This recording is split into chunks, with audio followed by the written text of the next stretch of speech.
Radio V. Radio in TV. Radio in TV.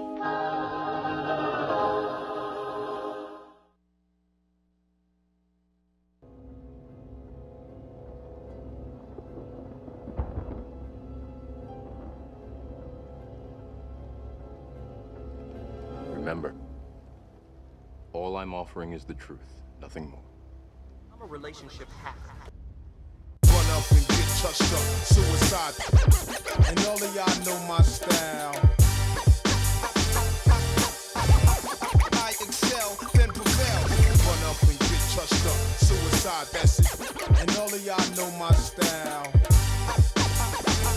I excel, then prevail.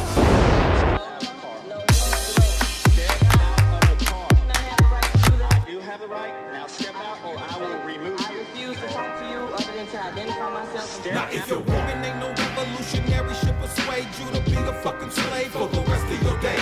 She'll be grooming you on how to behave, teaching you how to coon and buck dance so that you can be safe. If that brother ain't no rider, soldier, no provider, molder of young minds, check it out, you got yourself a bitch. Think about the time that you... Ladies and gentlemen, the So What Morning Show has returned to T Radio V, that's Radio in TV. Man, y'all already know how I do with these topics. It's about to be crazy than a mug up in here. I gotta do it. I gotta challenge you. I gotta push you outside of the box. Maybe you weren't ready yet, but it's important that I do it regardless of that fact. So, as is commonplace, you guys already know how I get down. I gotta promote black businesses, right? So this is what I like to do. Hey, Chris, turn it down just a taste, man. This is what I like to do. Oh, for the people who supported Elephant NYC, right? That's LFANT NYC. These brothers are the equivalent of the Black Polo, right? Black Polo Company. Black owned. I support them all the time. People are now starting to really get with them. I think they got a 30% discount for So What listeners. Same material, but only cut and crafted by African American tailors.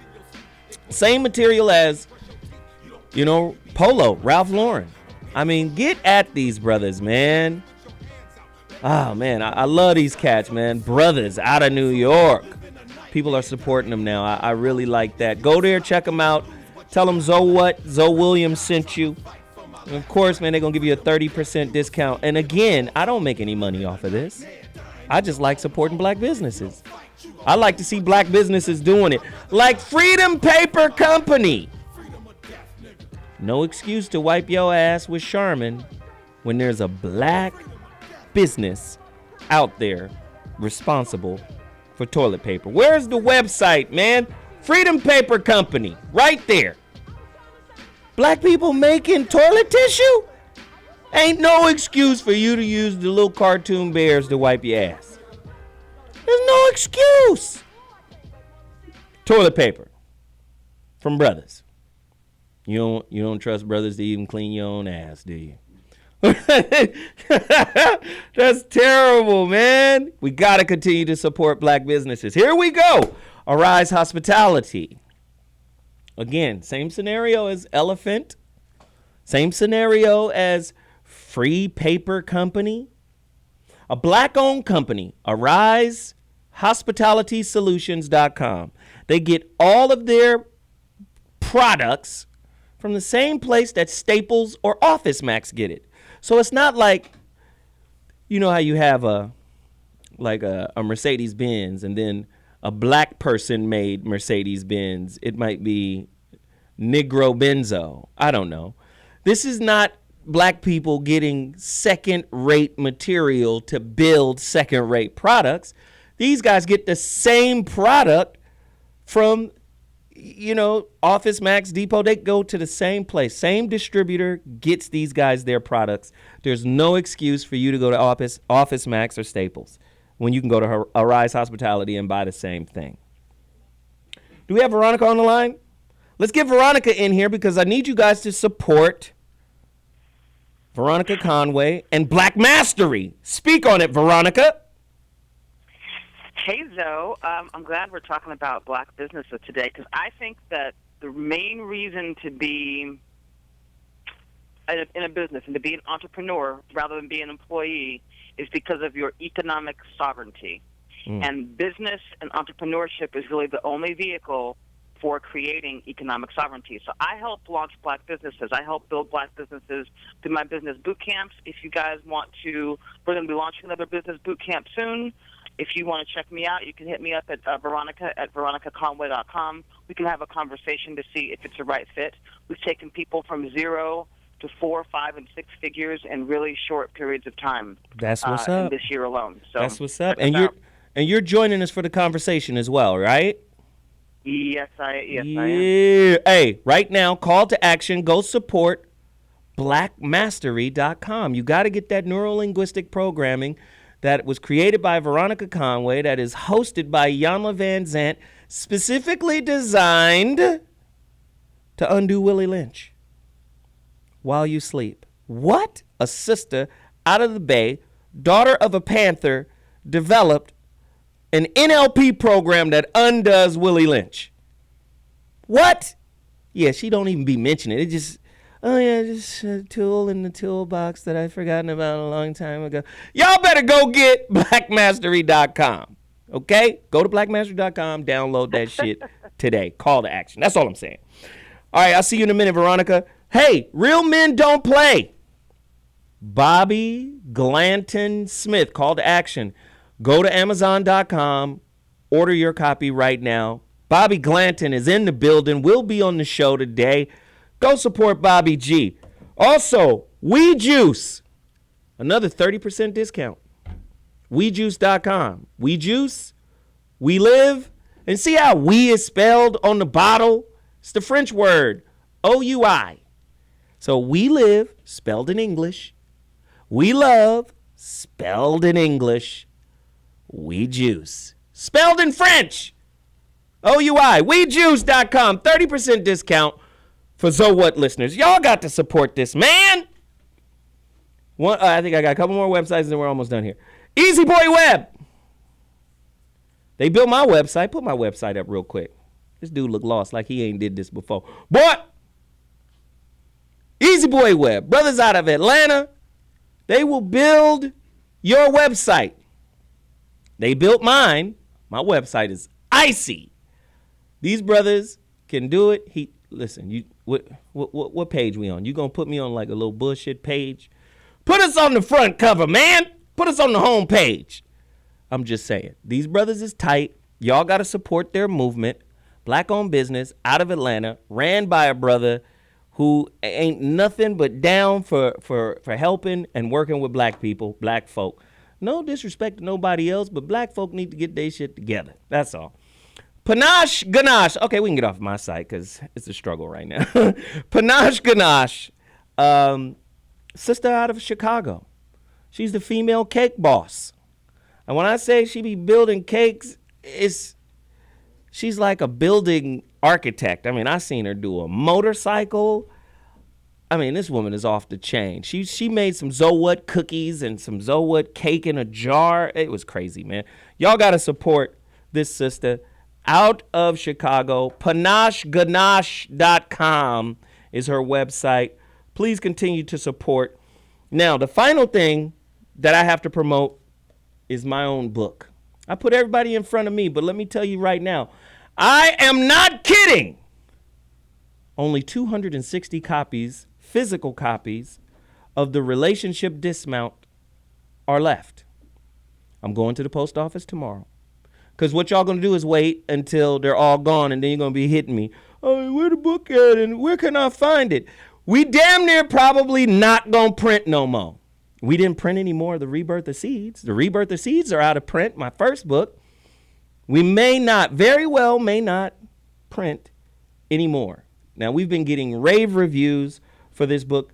Listen, for all those who have already ordered, I'm sending out your order too. If you haven't gotten your order, go to my email address, 2319ZO1 at gmail.com. 2319ZO1 at gmail.com. And send me your digital receipt.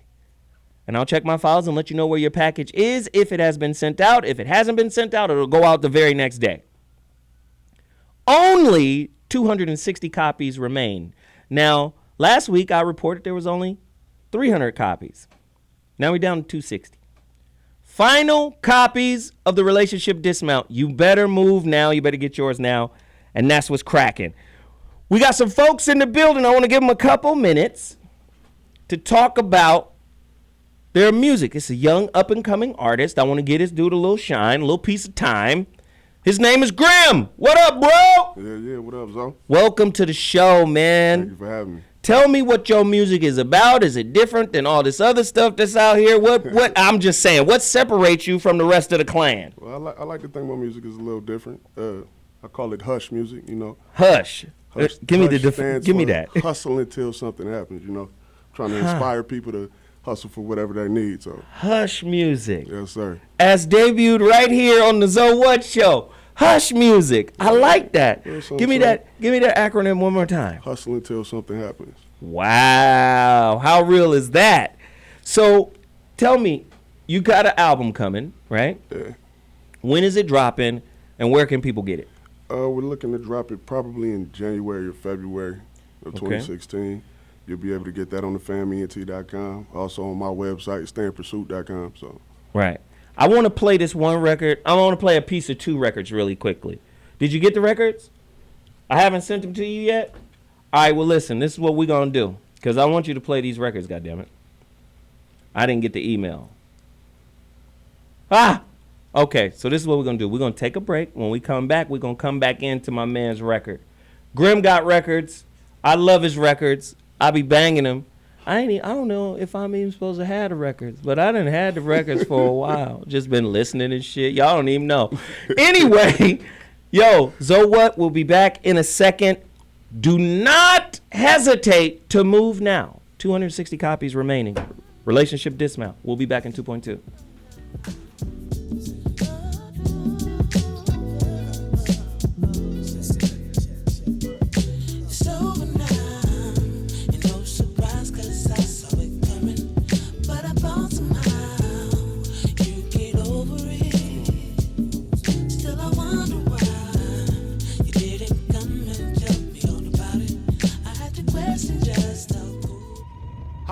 I'm Rob Hubel from Welcome to the Jungle. You're watching T-Radio V, aren't you?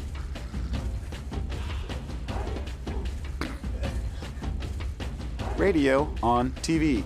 Terrible idea. In TV. You shut up. Use that one.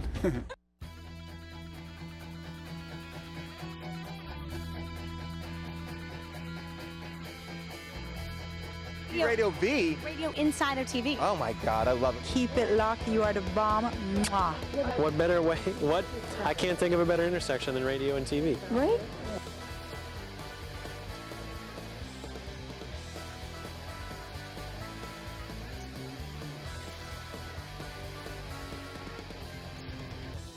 Hey, T-Radio V.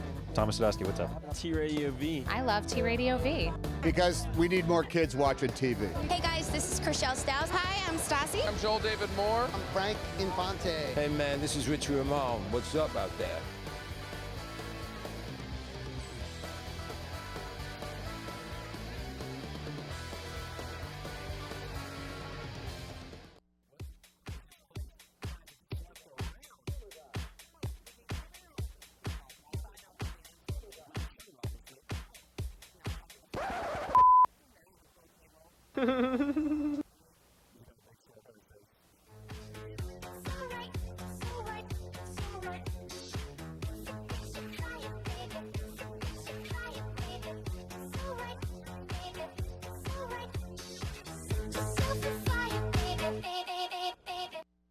Yo, what's up? This is your boy Kyle Master, and you're checking out T-Radio V. T-Radio V. T-Radio V. Hello, T-Radio V. Love you guys.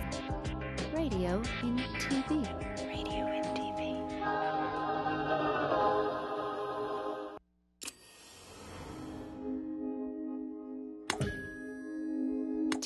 Radio V. Radio in TV. Radio in TV.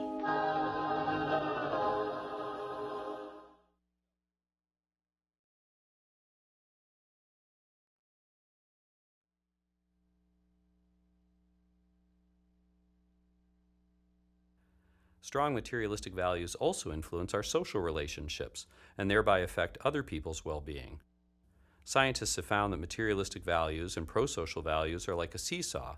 As materialistic values go up, pro-social values tend to go down. This helps explain why people act in less empathic, generous, and cooperative ways when money is on their minds.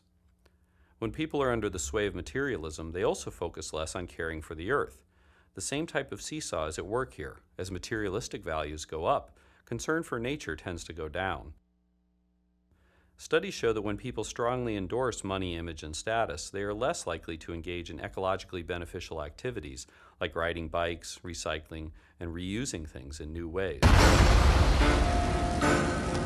For much of human history, the biggest problem was scarcity, experienced as poverty, hunger, deprivation. So this urge to acquire, to go beyond meeting one's basic needs, started as a survival instinct, as part of our essential human nature. As civilization advanced, life got easier. Material goods became more available, but they were never what we consider plentiful, except for a tiny minority. For thousands of years, there were only a comparatively few conspicuous consumers, the rich and the powerful. For them, the trappings of luxury always had a secondary purpose. They were designed to distinguish the rulers from the ruled, to remind the powerless where the power really lay. Society was so rigidly divided that the poor accepted their lot without question, and that was largely due to one very good reason: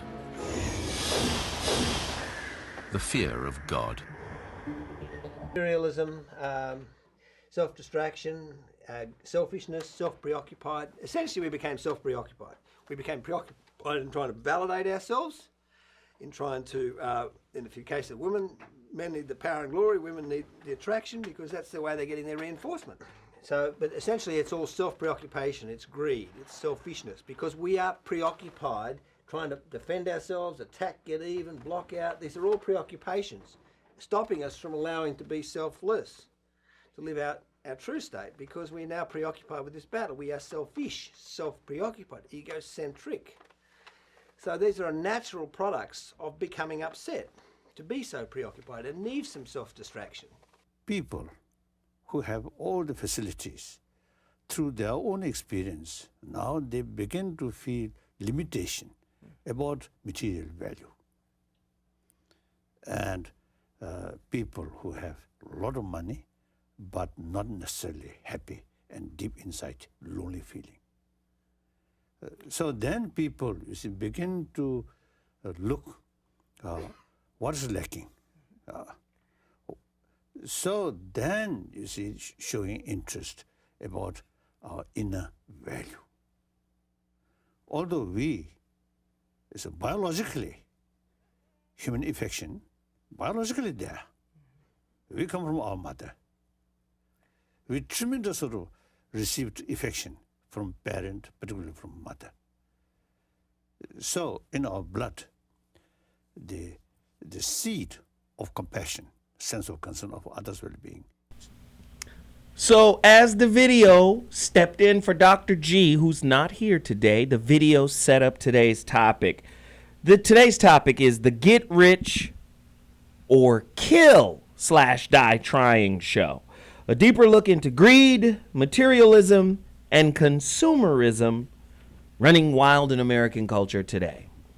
Now, a lot of times hip-hop gets blamed, right, for, you know, you guys have this materialistic message. But as the video outlined, materialism has been a problem for centuries, right?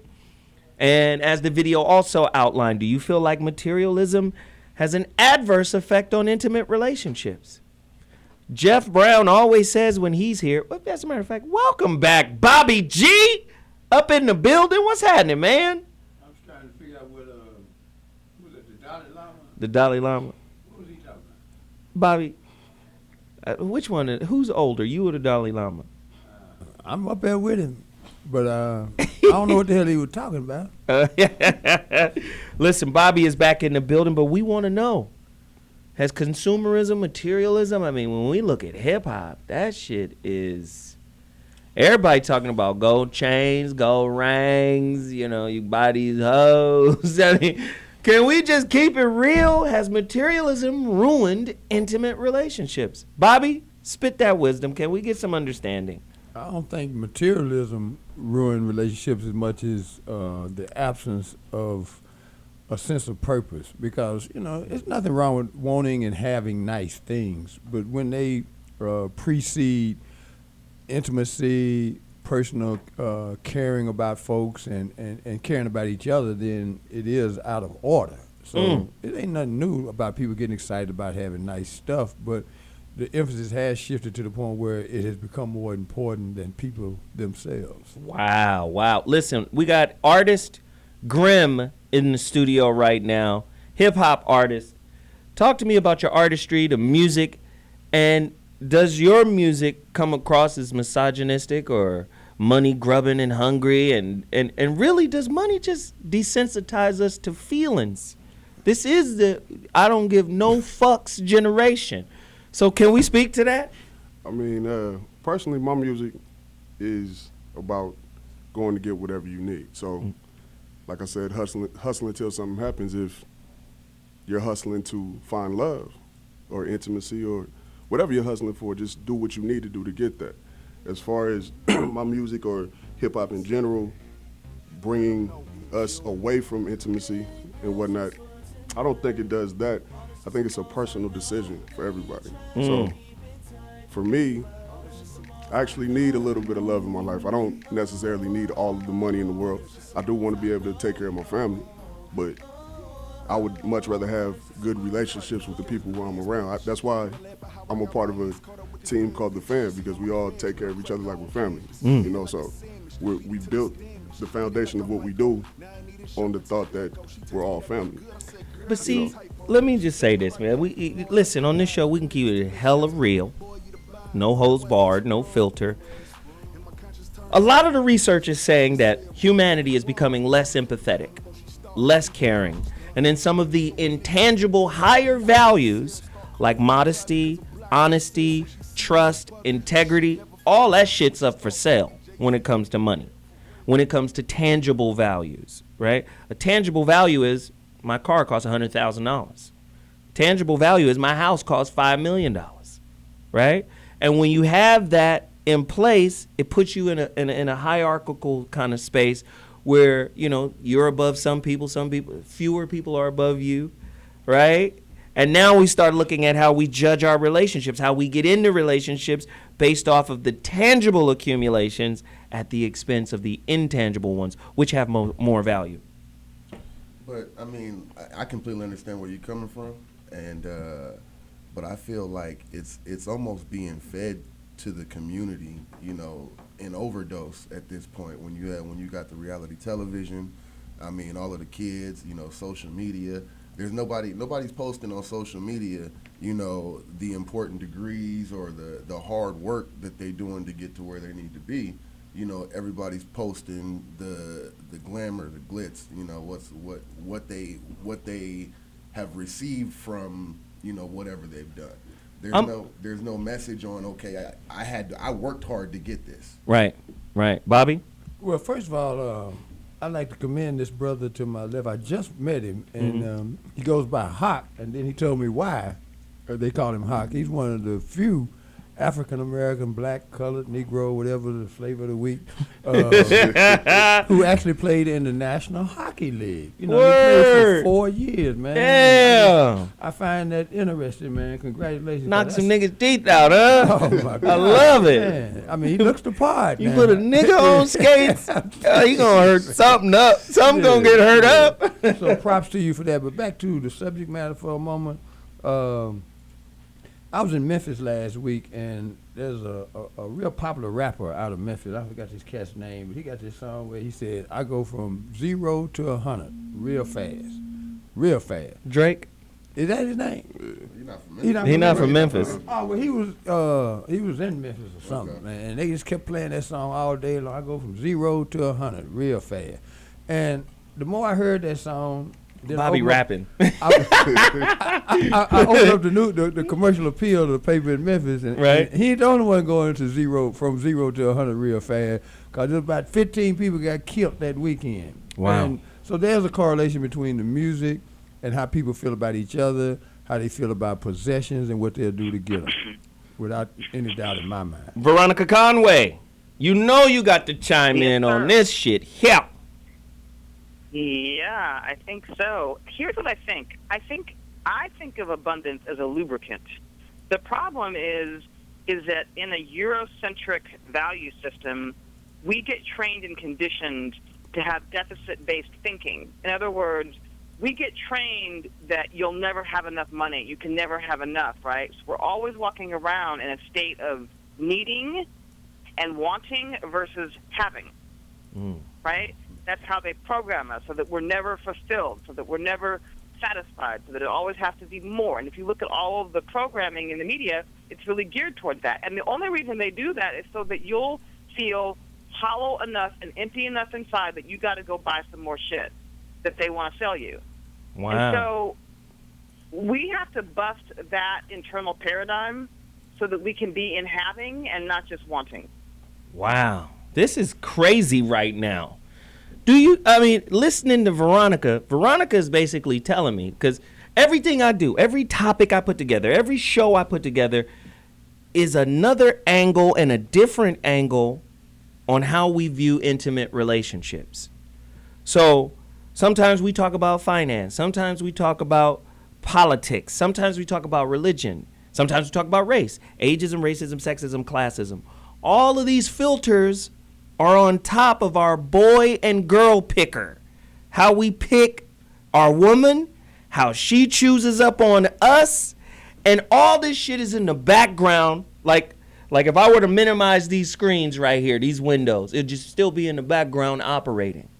So that programming that Veronica is talking about is in the back operating, and we don't know that it's making the choices for us. These background programs are making our relationship choices for us and not us. We think it's us, but it's really not. That's why I say, have you even gotten to the point where you can exercise your free will? When we come back, speak on that, Bobby. No, you got 30 seconds. Go ahead. 30 seconds take me that long to think about what I'm gonna say. But anyway, I jump it off like this. I beg to differ, man. I haven't given up my conscious thought to that degree. Now, I do capitulate often to the world in terms of, like, I can't impose my thoughts on the world, but I reserve the right to think like I think and do what I can do within the constraints of getting along in a order, a structure that we call this society. But no, man, I ain't going for that. Somebody gonna choose my woman for me, gonna choose what's important to me. I'm still wearing this shirt that I've had on for years. Yes, I can. Damn, how many times the fashion's changed. I'm going with the stuff that's important to me. Wow. So listen, we're gonna take a quick break, but when we come back, how much money would you kill somebody for? Money is already proven. Let's just be honest. We've already proven that we will kill for this shit. A nickel. There's people out here that kill you that will kill you over a goddamn nickel. How much money would you kill for? We talking about consumerism, materialism, all the isms that keep you from going inside and figuring out who the hell you are right now. We'll be back in 2.2 Zo What Morning Show. T Radio V. We'll be back in a second. Get at us. Let me know what's happening on Twitter as well. You know what's interesting? Cause that bitch crazy, stalking me though. I dodged that bullet, call a nigga Neo. Welcome to the Matrix.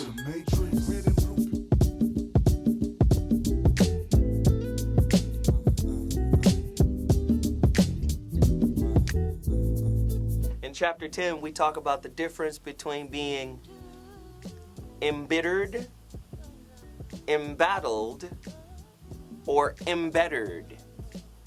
So, if you're embittered, of course you're holding on to things. You're resentful. You're resistant.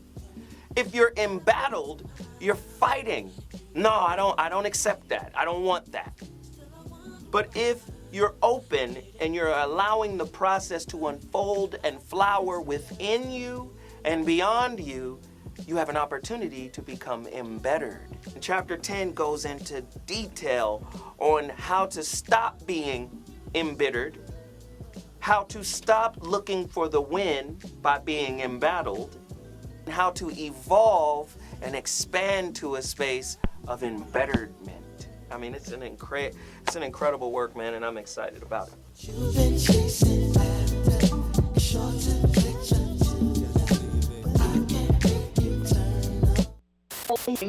What's up, everybody? It's your boy Edie Don from The Real Talk Show. I want y'all to check me out every Tuesday at 6 p.m.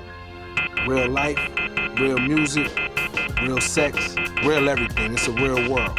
Check us out every Tuesday, The Real Talk Show, right here on T Radio V, radio and TV.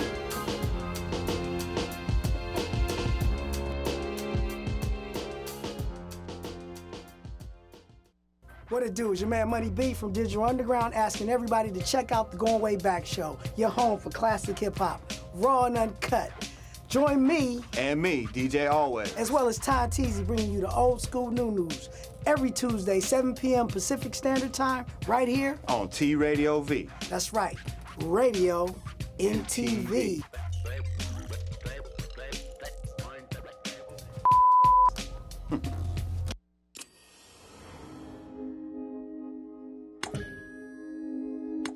Radio V.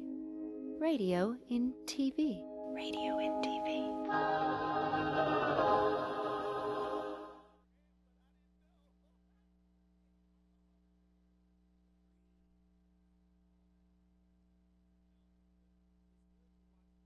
Americans joke about how Canadian money is like monopoly money, but isn't all money sort of like monopoly money? What is money really? Is this actually worth 20 bucks? What is it worth? It's worth 9 cents. It costs 9 cents to make a $20 bill. The idea that it's worth more than 20 bucks is really just a mass delusion more than reality. It's worth 20 bucks because we all agree that that certificate is worth 20 bucks. That certificate used to indicate that you had deposited an equivalent amount of precious metal or something in a bank somewhere. But this money is very different. We use these bills to represent value based on the power and reputation of our government, not based on how much gold we've got stored somewhere. Money exists because otherwise we'd be trading food for labor or some other kind of bartering system. Cattle have been used for money since 9000 BC, and if I had some cows and needed a wagon fixed, I would need to find someone who wanted a cow and could also repair my wagon. Money takes the place of that complicated exchange because my cattle aren't always worth the same amount, and not all wagon repairmen need cattle. Our biggest fear with money? People faking it. The Secret Service was originally founded to help find counterfeit money. Thanks to computers, counterfeit printed notes began to come out of Japan in the 70s, and now money has to continuously reinvent itself to stay ahead. Likely won't take a big hit. I would say the data definitely indicates that the rich are not suffering. London real estate company Knight Frank expects the number of billionaires to nearly double in the next decade. The luxury property market and its buyers seem to be in their own universe. The income of just one of the richest Americans could cover the cost of a room for every homeless American for an entire year. When you have policies that encourage all the wealth to go to the top, that means that income and wages stagnate even for people who have jobs. We don't have anywhere else to go. A cut in her paycheck forced state employee Betty Badro to ask for a modification on her home loan. She says Wells Fargo has failed to negotiate with her and is now at risk of foreclosure. Security, please. I want everybody to know that the Wells Fargo are thieves. In an attempt to save her home, Badro confronted Wells Fargo CEO John Stump. He made $22 million last year. My children were raised here. We've been living here 19 years.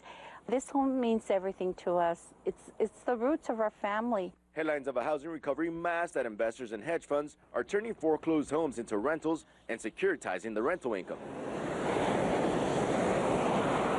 As the wealthiest enjoy the finest in high living, U.S. fiscal policy will likely support an increasingly disparate economic recovery. Americans will do anything to each other for money. Now, last week we found out that American personnel in Iraq are being electrocuted in the shower because shoddy electrical work is cheaper. How can one American kill another American to save a little money on wire? Oh, I forgot, I'm sorry. We're the greatest people in the world. Politicians always tell us we are, and that's how you know it's a lie. They say, if only we had a government as good as the people. Unfortunately, we do. Now, here in LA, we've been having a little problem lately with hospitals dumping patients who don't have coverage on the street, on Skid Row. Who acts like this? Everybody doesn't act this way. This wouldn't happen in Sweden because they're just not as obsessed with money.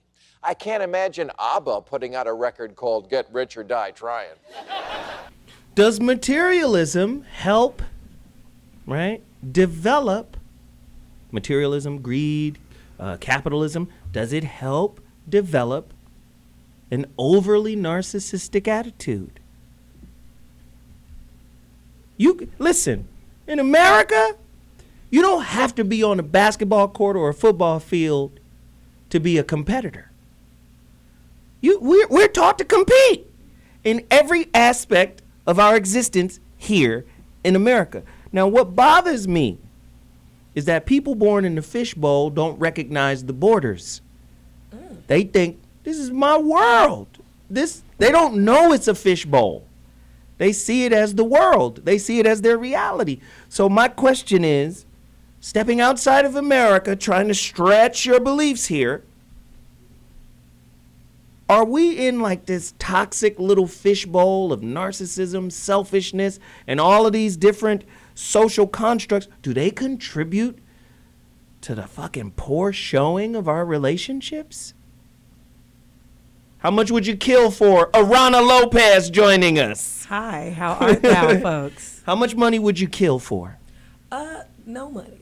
I'm afraid to kill. I'm afraid of blood. Now see, that's because you ain't never seen $20 million in cash. Nah, because I'll be known as the person who killed them for the $20 million in cash. Hey, part of your contract is you get to wear a mask.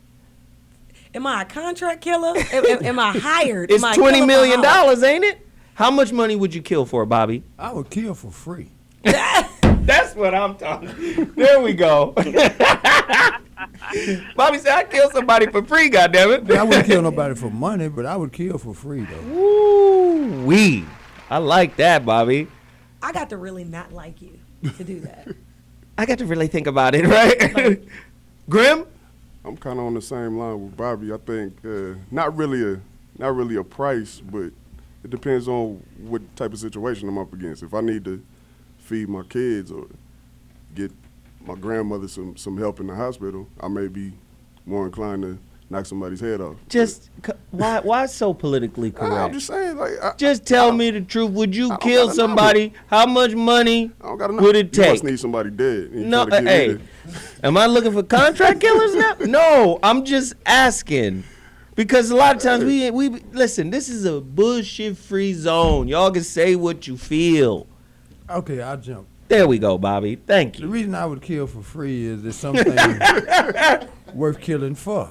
Like you say, defense of household, defense of family, defense of my own life. But it's limited to those things. Mm-hmm. I wouldn't just kill for the sake of having a beef with somebody and then sneaking up and doing some dirt. Because I got to live with that. And that's something we talked about off the record a minute ago, was the fact that we never really show what happens to a killer. And most people have never actually talked to a killer because the killers don't talk to folks about killing. They don't. They got a darkness on most them. of the people that you hear talking about killing won't fight polio with a donation. And that's hard not to do. Bobby won't fight polio with a donation. Veronica, speak on it.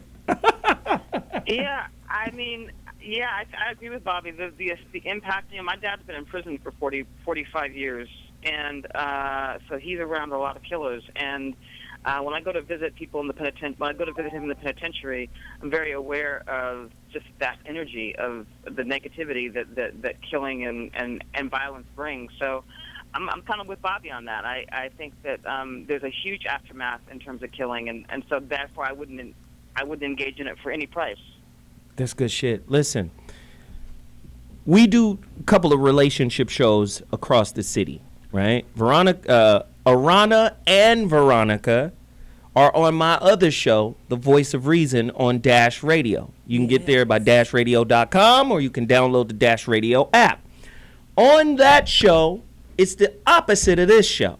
Where this show is mainly male-dominated. Over there is female-dominated. It's mainly female voices. And I try to quarterback that shit, but it's difficult. It's impossible. She walked in and took my seat. So just took it like. You gonna tell them that? They didn't even know. We wasn't even on the air. Talk about bringing up old shit.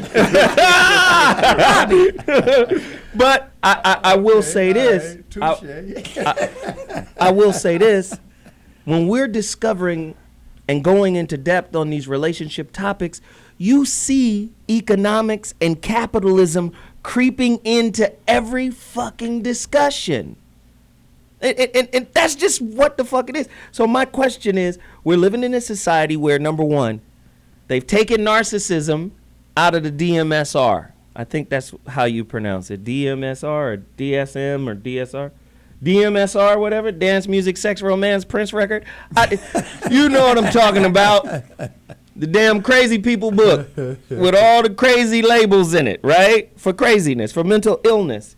In that book, they took narcissism out of it. Why? Because they said it's so pervasive, you can't pinpoint and say, oh, this section of people are narcissistic. They're saying in America, basically everyone's narcissistic.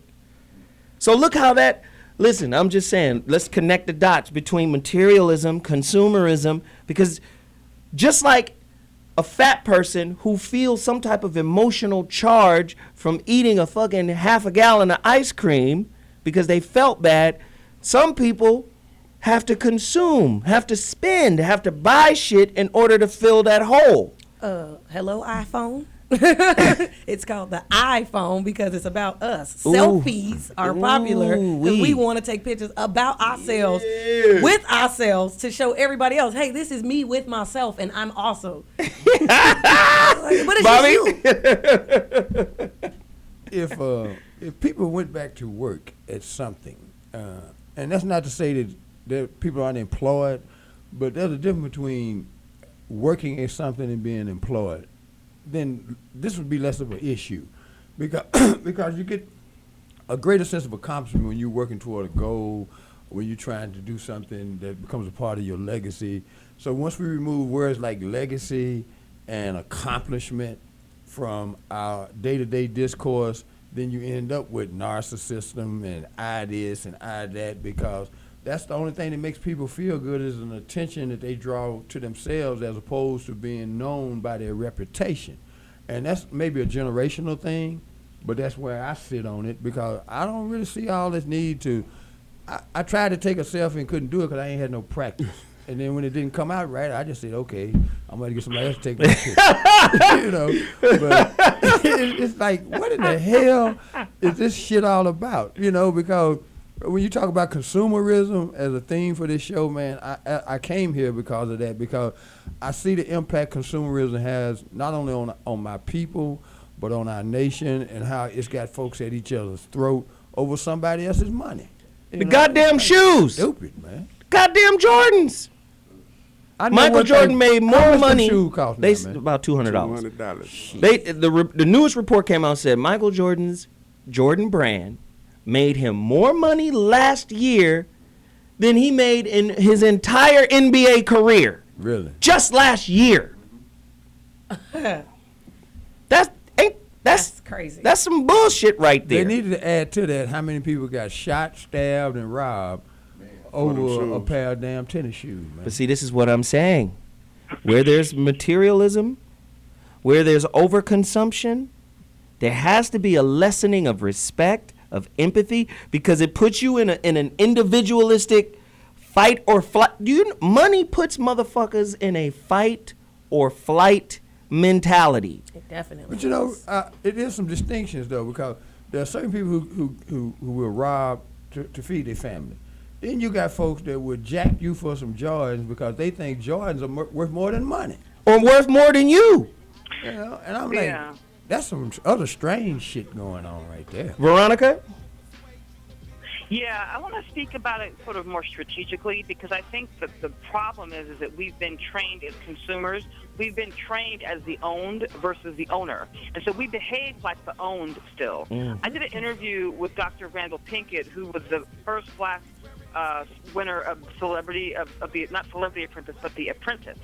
Right? He's on his way to being a billionaire businessman. I did a conversation on Black Master with him, and one of the things that he talks about is consolidation. How everywhere he looks, from his vantage point, all these companies and institutions, banks, stores, airlines, there's a huge consolidation of money and power, and we're not even paying attention to that, right? Wow. That everything is consolidating, and the more that things consolidate, the more we will be at the effect of those that have consolidated that power. We won't have choices about where we want to live or what we want to do or how we choose to buy because there's this huge consolidation that's happening globally around money and power, and I don't think we're even paying attention to it. Wow. Arana Lopez has something to say, but we got to hear it after the break. This shit is crazy right now. And all I got to say is if white people don't care about each other and choose money over everything else, it's not personal. It's not personal, right? Because it's about that paper. It's not personal. If white people had that mentality, imagine the malignant version black people employ. Ugh. This shit crazy right now. We'll be back in 2.2 seconds. So what, morning? You know you don't give a fuck. In a war zone, living a nightmare, dying in your own home. If you don't stop, you gon' lose what you got left. I'd rather die trying to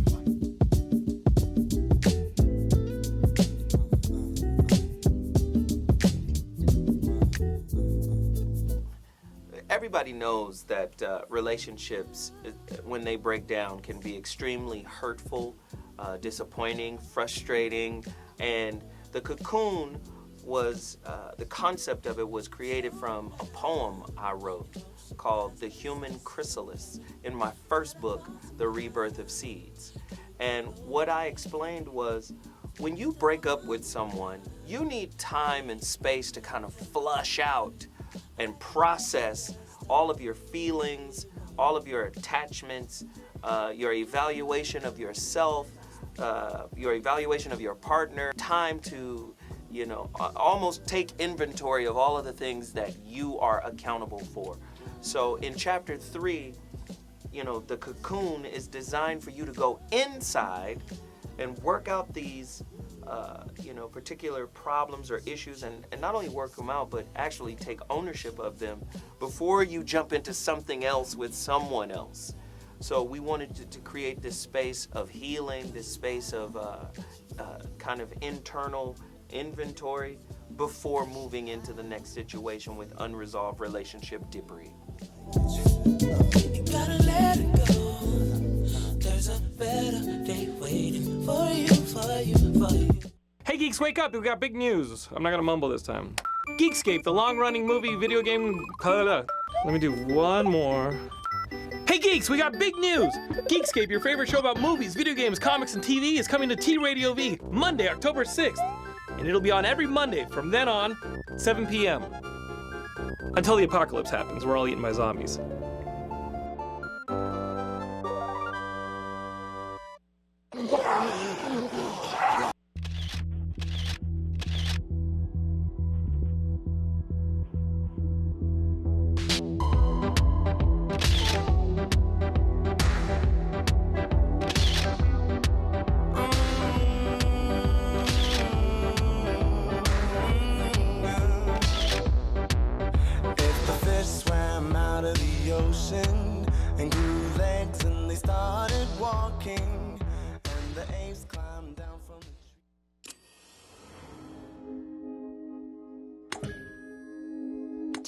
Radio V.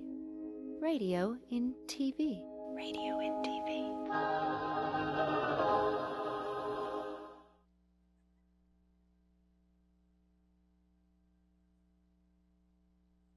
Great. Yes, the poorest 20 to 30% are starting to suffer quite a lot compared to the ideal, and the middle class is certainly struggling more than they were, while the rich and wealthy are making roughly 100 times that of the poorest Americans and about 10 times that of the still healthy middle class. Sadly, this isn't even close to the reality. Here is the actual distribution of wealth in America. The poorest Americans don't even register. They're down to pocket change. And the middle class is barely distinguishable from the poor. In fact, even the rich between the top 10 and 20 percentile are worse off. Only the top 10% are better off. And how much better off?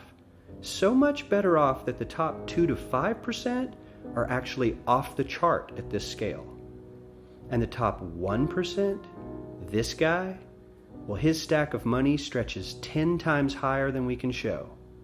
Here's his stack of cash, restacked, all by itself. This is the top 1% we've been hearing so much about. So much green in his pockets that I have to give him a whole new column of his own, because he won't fit on my chart. 1% of America has 40% of all the nation's wealth. The bottom 80%, 8 out of every 10 people, or 80 out of these 100, only has 7% between them. And this has only gotten worse in the last 20 to 30 years. There's a reason. There's a reason for this. There's a reason education sucks, and it's the same reason that it will never, ever, ever be fixed. It's never going to get any better. Don't look for it. Be happy with what you got. Because the owners of this country don't want that. I'm talking about the real owners now. The real owners, the big wealthy business interests that control things and make all the important decisions. Forget the politicians. The politicians are put there to give you the idea that you have freedom of choice. You don't. You have no choice. You have owners. They own you. They own everything. They own all the important land. They own and control the corporations. They've long since bought and paid for the Senate, the Congress, the state houses, the city halls. They got the judges in their back pockets. And they own all the big media companies, so they control just about all of the news and information you get to hear. They got you by the balls. They spend billions of dollars every year lobbying to get what they want. Well, we know what they want. They want more for themselves and less for everybody else. But I'll tell you what they don't want. They don't want a population of citizens capable of critical thinking. They don't want well-informed, well-educated people capable of critical thinking. They're not interested in that. That doesn't help them. That's against their... So when I hear, welcome back to the Zoe Up Morning Show. When I hear people say, hey, the white man don't want you to have money, that's not true. The system needs you to have money. The system is designed for black people to have money. But remember, there's an end user and back end user to every system, right? The back end user is usually in control of the system. The front end user, that's the consumer. Do you think black people are in the position they are in today by accident or by design?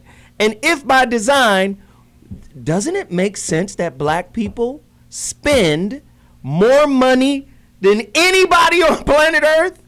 Man, listen. 2015, we're scheduled to spend $1.7 trillion.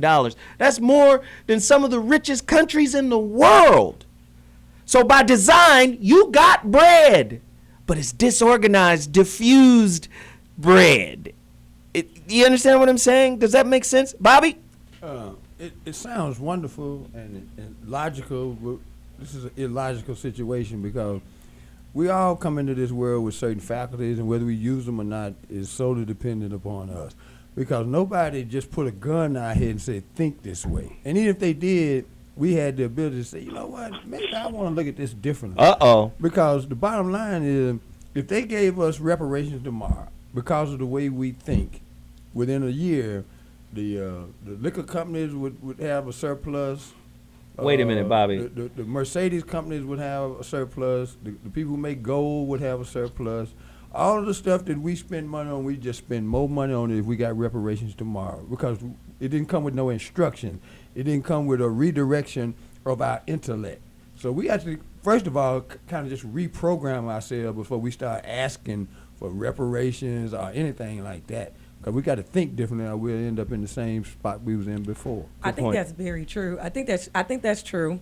To first say that, but I don't think that's necessarily a black problem. I think that's an American problem. We're just a wasteful society. It's factual information that people win the lottery, and the average person who wins the jackball or the jackpot loses it within a year, because most Americans have bad money management skills, because this is a consumerism society. And the point that I was going to make when Veronica previously spoke about the consolidation, absolutely true. And the beginning of it was the bundle packs. Cable bundle pack, phone bundle pack. We gonna force you to go to this company because they gonna have everything. DirecTV and AT&T just teamed up, so now you gotta get your cable and this and that from them. We have all the subscribers. When AOL got together with Time Warner, and Time Warner owned HBO and all of these other companies and Time Magazine, we gonna get together, and you gotta spend your money with us because we have the best product and we're gonna control that. And then when we buy more companies, we gonna force you to make these other companies a part of your lifestyle.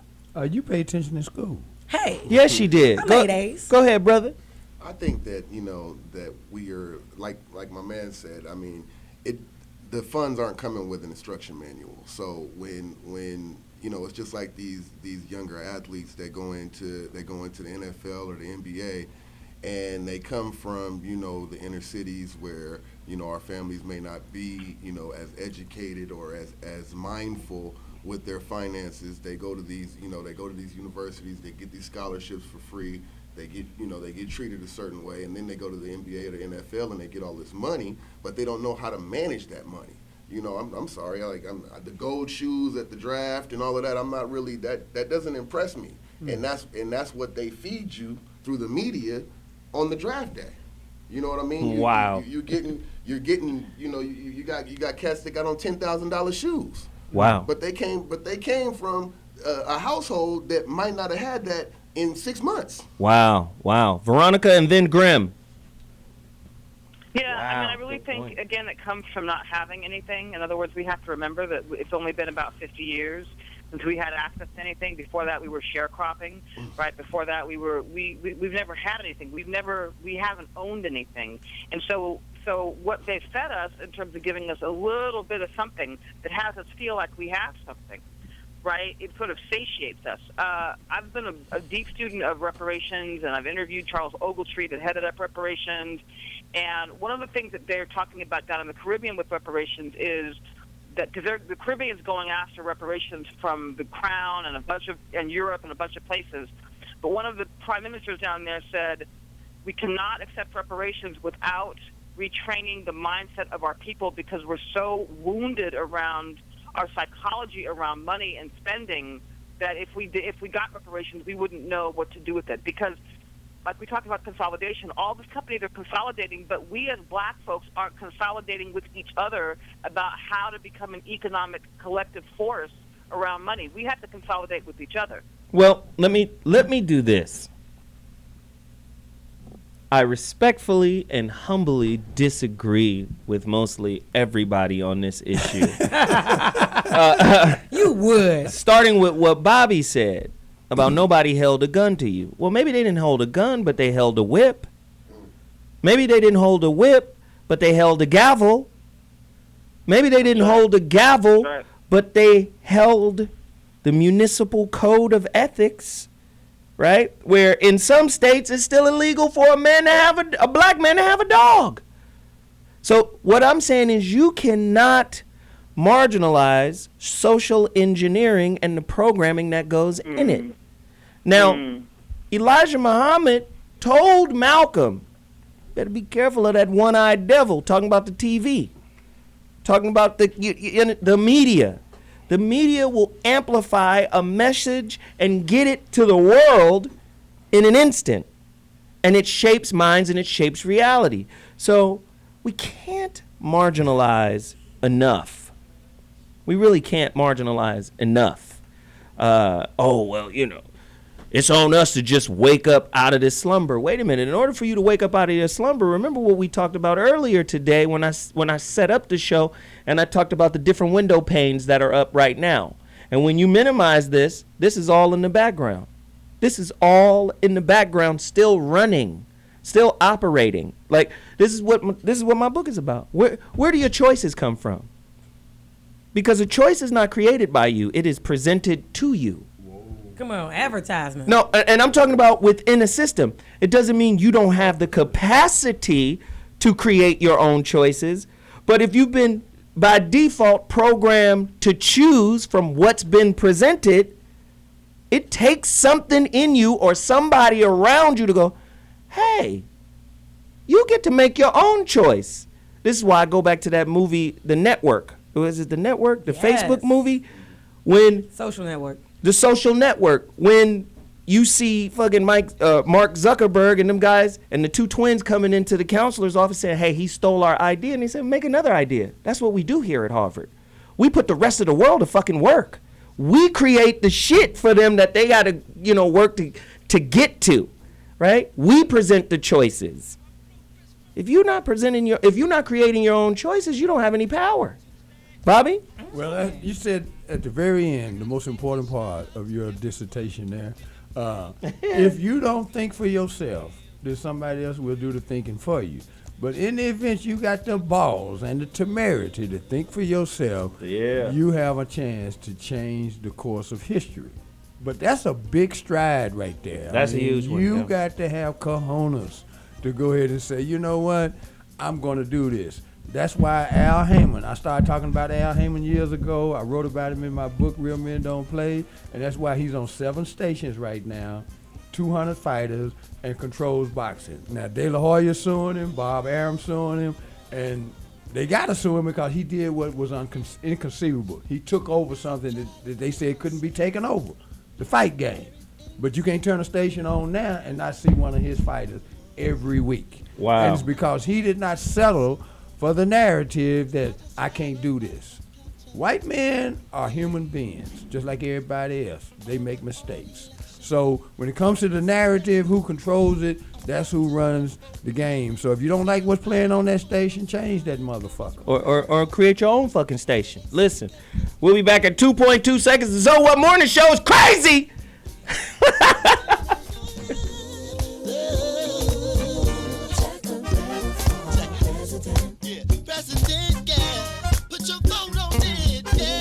Hi, I'm Bob Nalbandian, and be sure to watch my show Inside Metal, which airs live every Tuesday from 3 to 4 p.m. Pacific Standard Time, right here on T Radio V. I'm going to be bringing in the greatest heavy metal artists live right here in the studio. Once again, every week at 3 p.m. Pacific Standard Time, every Tuesday, right here at TRadioV.com, Radio in TV.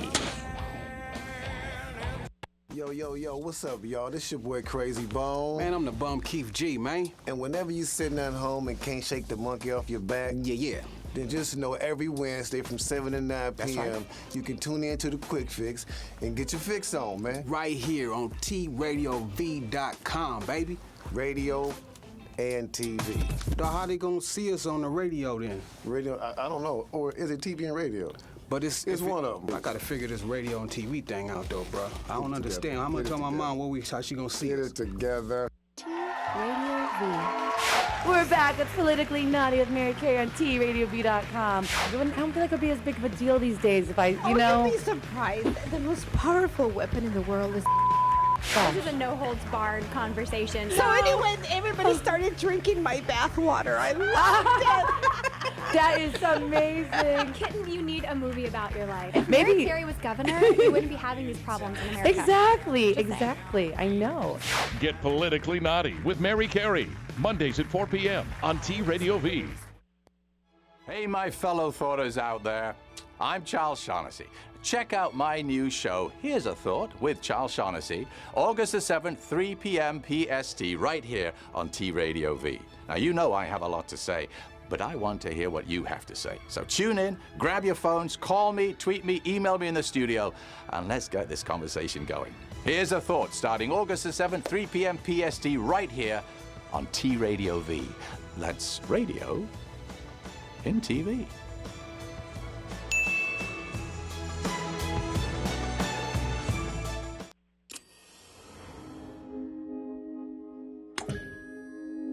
T Radio V. Radio in TV. Radio in TV.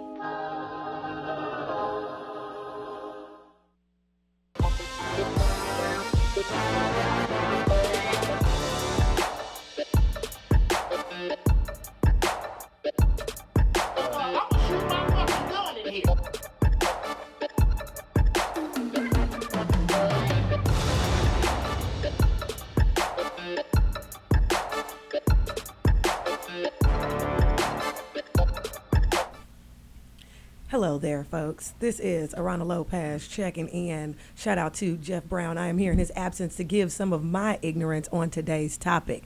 Today's topic, we're talking about consumerism and money. And here's my deal on it. If you don't have it, fuck you. You are a loser. Listen, this is the land of opportunity, the home of the brave, land of the free. Patrick Henry did not scream out, give me liberty and give me death, just so you can die a broke motherfucker. He did not. We threw over the tea from England because we don't want your shit. We want to build our own shit. We will rape, we will pillage, we will take lands from people and claim. Christopher Columbus was the original swagger jacker because he saw opportunity. And this is what it is. You can't hate the player. You can't hate the player. You gotta hate the game. And the game was established probably around circa 1492. It's 2015, and you trying to change the game in the ninth inning with your feelings. You're a loser. Fuck that. Get money. Okay. The fact of the matter is this. Nobody is forcing you to buy certain products. We talked about that. That is true. But there's also something that people are overlooking, and that is you get what you pay for. If you want a good life, if you want nice things, those things come with a price, and that thing has a value, okay? I like MAC makeup. A lot of women like MAC makeup because they make good products. I tried to not do MAC makeup so I wasn't feeding into consumerism. I was worried about what people thought about me and that bullshit. And then I bought lipstick from Target, and now I got acne. Fuck that, I'm gonna get MAC. If I work hard for my money, I might as well enjoy the things that I get with my money. I don't like American cars because they are shitty. American cars are not designed to keep an alternator after 80,000 miles. I have been nearly killed in 2 American vehicles. I used to have a Chevy Cavalier, and the ignition switch shorted and caught on fire. On fire! I was 19 years old. I don't know how to fix fucking cars. I was stranded on the side of the road because I had a shitty car. That would have never happened to me in a BMW. Ever. Because the Germans make good cars. The Japanese make good cars. Their cars have utility and they are built to last. I had a Ford Explorer truck, almost killed me because the cars are shit. Okay, the tire blew out on the 405 freeway and swerved around, and it turned into a canned sardine. It's an SUV, and it turned into a canned sardine with me in it. I only drive German now because they make the safest cars on the planet. Shout out to JD Power and Associates and Google for me researching that information before I made a purchase because I am a savvy shopper. But it's a lot of people that'll judge you. Why would you buy such a car? You trying to fit into a mode? No, I don't give a fuck about that. I give a fuck about my safety. Don't put your bullshit projections on me because you want to stay broke and you want to buy shitty products. I want to buy the best products because I work hard for my money. And here's the thing. If I'm spending, say, $400, $300 for a car note, I deserve luxury. If I can get a moon roof, some leather interior, leather seats, heated seats, and all of that, why wouldn't I? Why would I pay the same amount of money for a shitty car with bucket seats? You know what I'm saying? You could have a Camry. You could have that. Yeah, you're going to pay the same money, spend $20,000 on that purchase that is a sizable purchase, but you ain't got no luxury. You are a loser. So in conclusion, I would like to say you get money so you can buy the things you want, the things you enjoy, and it doesn't always make you a bad person. It sometimes makes you a smart person and a savvy consumer. Arana Lopez, y'all follow me on IG. Nigga.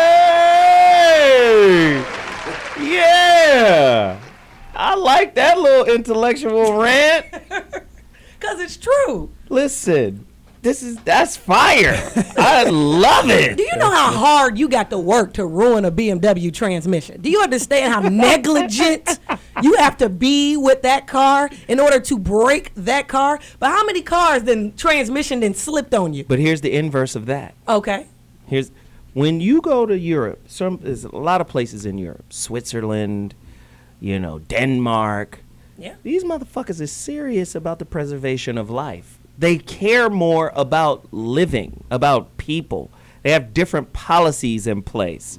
Whereas the rest of the world's countries, a lot of them, especially the powerful ones, are watching America and how we do shit like it's an aquarium. Like, let's see what the GMOs does to their people. That shit's illegal over here because we know what it is. But let's see what it does to their people. And the same with the vehicles. You look at German engineering, that shit is hand craftsmanship in a lot. BMW, Mercedes, Porsche, Audi. Yep. These people are like, no, we want to build a really high quality vehicle. But in America, no, this shit can't last more than a certain. That's consumerism. This shit got to break down. You got to look at consumerism in the same way you look at produce. We buy the produce, we eat the produce, we assimilate the produce, and then we get rid of it. So now look at it this way. Do you know there is an industry that is 5 to 6 times bigger than the movie industry? You know what it is? Pharmaceuticals. Storage. Motherfuckers got stuff. Just cuz. Where you defecating into your storage? I don't use that shit no more. I don't know why I bought that shit. So we can't keep going back to the concept of nobody's forcing you. Well, America TV is hypnosis. Veronica? My friend said that storage is actually just in a very expensive garbage can, which I agree with. I'm telling you. I definitely agree with her. You know, I think we really have to get clear that until we have got to get our psychology on straight, our heads on straight, around what and who we're going to be as an economic force in the world. We're going to have to decide that. We're going to have to stop being a living, breathing reaction to white supremacy, a living, breathing reaction to the economic slavery that we're in, and we're going to have to decide who we want to be in terms of having our own financial impact on this planet. We forget that within Africa and across the diaspora, our numbers exceed the population of China. We're a huge force. We're just disconnected. And so we've got to begin to get together and create some economic viability because, you know, here's the thing.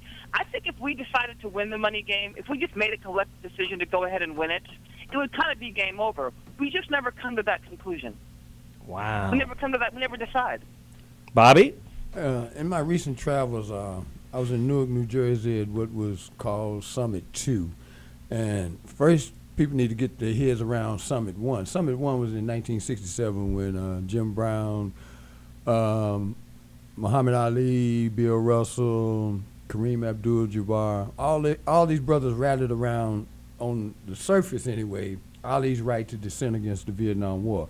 It really wasn't about the war as much as it was about the fact that America was exploding with racial hostility. Fast forward to 2015, we almost at that same precipice again, and for the same reason, poverty. Poverty changes everything, and poverty is directly related to consumerism. Poor people buy stuff that depreciates in value. Come on now. Wealthy people buy stuff that if they hold on to it, it went up in value. And until we learn those fundamental principles, as long as this is America, then we're going to finish last in the race to be first. I say that in the construct of this. I've mentioned this person on air many times, and hopefully somebody will research him. His name is Wendell Stimley. He just spoke before the Congressional Black Caucus Regional Meeting in Tunica, Mississippi that I attended. And politicians ran after him like he was a rock star after he told me, he said, look, first of all, we need to quit chasing after our own money. The Transportation Department had just let a contract in the state of Tennessee for $187 million just to maintain the roadways around the freeways, you know, the grass, cutting the grass, that kind of, $187 million, 0% black participation. Now, the reason that's possible in a state with about 20% black people, and in Memphis alone, 70% black, is because we chase the wrong piles of money. We follow other folks' money when we won't even get our own money. There's contracts like that all over this so-called government of ours that could empower our communities and put people to work. If we want to stop these killing, replace guns with implements of work, because your life is immediately worth more when you got something to lose, like $1,500 a week for holding a stop sign in front of a freeway job. That'll make you put that pistol down pretty quick. Speak on it, Grim. I honestly think back in the day, the generations before us, you had the leaders like that were in the public eye, like Bill Russell, like Muhammad Ali, like Kareem Abdul-Jabbar.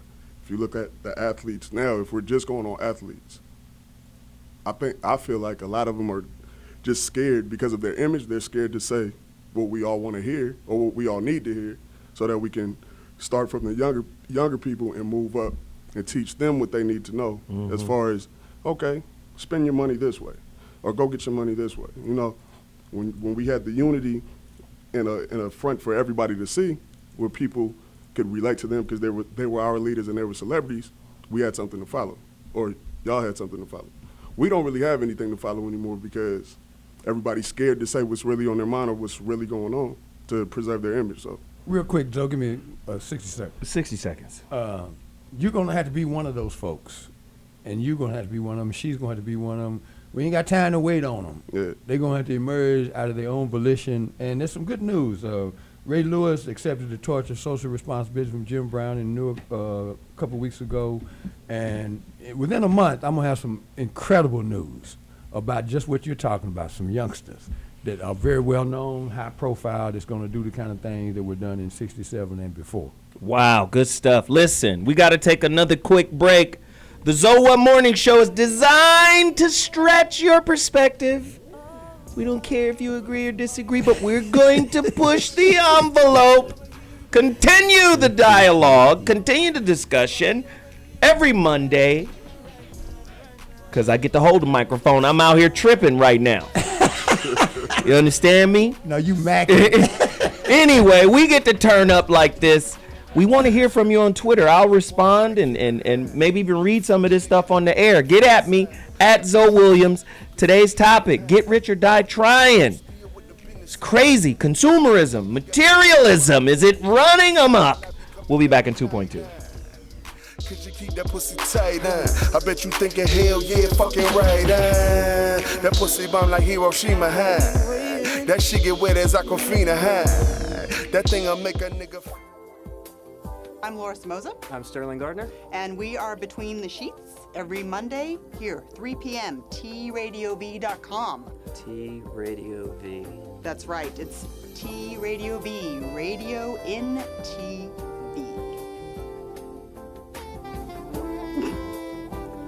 What is that face? He wants to see our hands. That's radio in TV.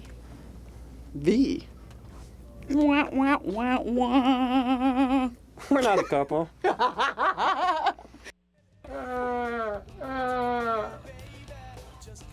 Hi, this is Danny Woodburn, and you're watching T-Radio V. Did it come up? Are you all right? There we go. He's good. Yo, what's up, y'all? This your boy Crazy Bone. Man, I'm the bum Keith G, man. And whenever you sitting at home and can't shake the monkey off your back, yeah, then just know every Wednesday from 7 to 9 p.m. You can tune in to the Quick Fix and get your fix on, man. Right here on TRadioV.com, baby.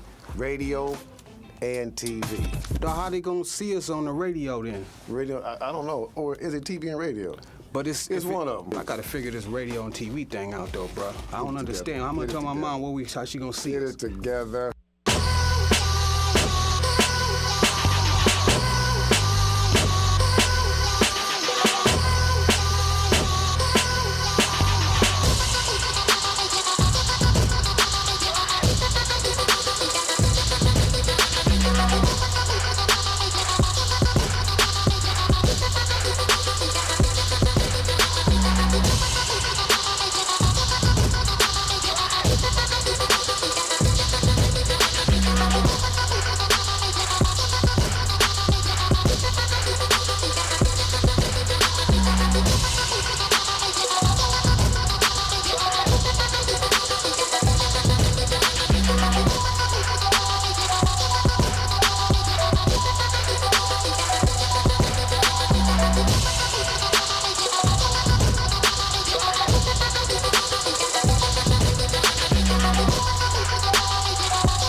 Radio V. Radio in TV. Radio in TV.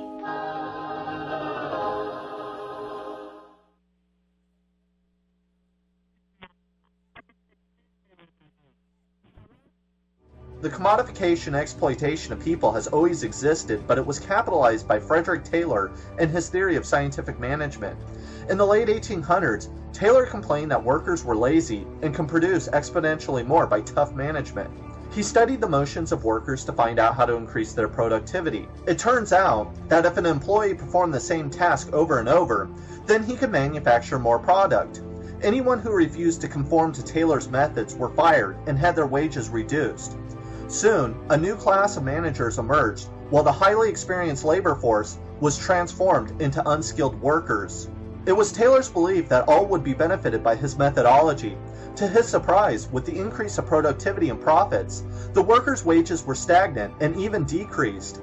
Scientific management, along with a new class of managers, quickly spread to all sectors of the economy. All of society, the schools, the workplace, the government, could be turned into large assembly lines. The fast food industry today epitomizes Taylor's legacy. Behind the counter, kitchens are geared so the worker doesn't have to move or even think. Each person performs the same repetitive task endlessly like robots. The fact. So, you want others to create the society and you can then slip into it. That's what we're all waiting for.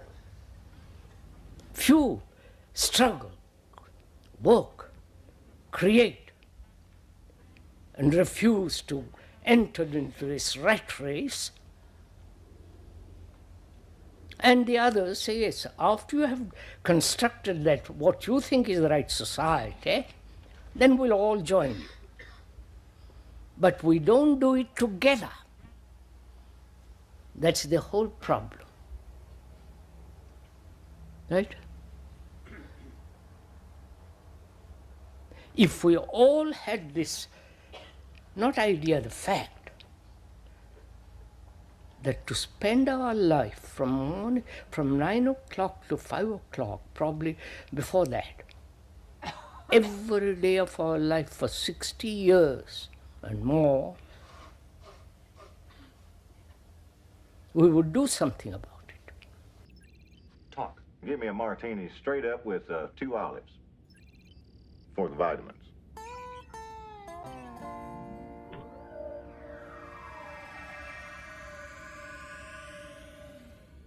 I might just get to like this place.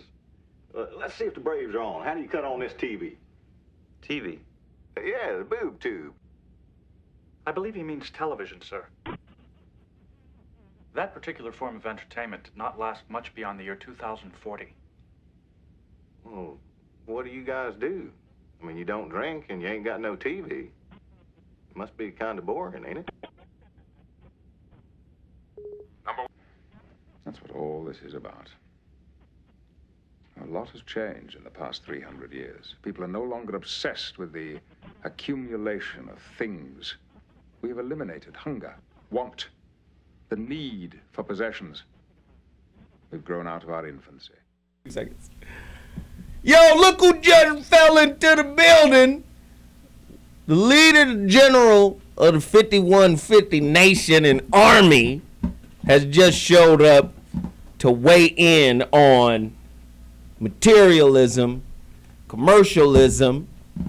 Speak on it, man. Are we just greedy, especially black folk, buying Jordans, killing each other for Jordans? Does money mean more to black people than black lives? Yeah. I mean, speak on it, brother. First of all, what up, y'all? CoreyOldham.com, get these 5150 jerseys. But look. Consumerism, bitch. Right. No, as a people, I think out of everybody in America, we get the least in all things. So materialism works really good on us because we starving. That's why Nike and all these companies that we know can't stand us, we still buy their shit because we need a certain brand on us to show that we ain't rock bottom. At least mentally, that's how we feel. So we are the true victims of materialism because of how lost we are. Anybody want to speak on that? That's heavy. Amen. That's about as much as I can say to that. Well, you know what? It's also about perceived value. You know what I Wait a mean? minute, where you get that word from? Perceived value? I went to college. You sure did. Shout out to U of I. Huh? I was paying attention. I went to college. A lot of girls don't have perceived value, and that's why it worked for me. You know, it's like, side chicks never have perceived value. It's a lot of girls in high places who are lawyers and everything. They don't have perceived value. Therefore, I am able to capitalize off the mental weakness they have on them. Well, no, what I'm saying, like, okay, as artists, right? We're artists. And in order for us to get what we want to get financially, we have to have a certain level of perceived value and stand in our value. But if we don't do that, we don't make no money. You know what I'm saying? People have no problem spending $20 or whatever to go see the hot movie of the hot celebrity, but we say, hey, $20 come to this comedy show, all of a sudden it's a decision. Well, it's the same thing with like Gucci, Coach and stuff like that. Gucci has perceived value.